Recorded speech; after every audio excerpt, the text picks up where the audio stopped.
एरवी घरफोड्या, सोनसाखळी चोरी आणि वाहन चोरीच्या घटनांनी कायदा सुव्यवस्थेचा प्रश्न निर्माण होत असताना आता चक्क न्यायदान करणाऱ्या जिल्हा सत्र न्यायालयातच चोरट्यांनी डल्ला मारल्याचा धक्कादायक प्रकार चंद्रपुरात उघडकीस आलाय।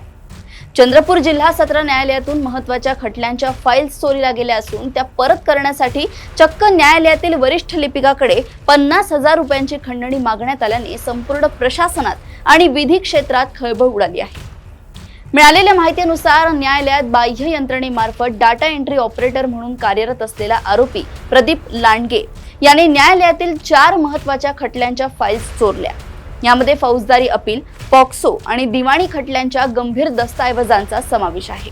वरिष्ठ लिपिक सतीश उगले यांच्या ताब्यातून एक केस गहाळ झाल्याचे समोर आल्यावर प्रशासनाने त्यांना चौकशीची नोटीस बजावली होती।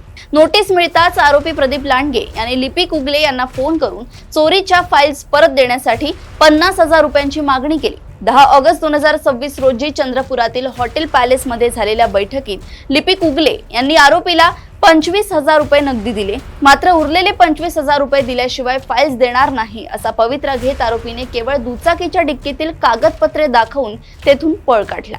यानंतर फसवणूक झाल्याचे लक्षात येताच वरिष्ठ लिपिक सतीश उगले यांनी रामनगर पोलीस ठाण्यात तक्रार नोंदवली।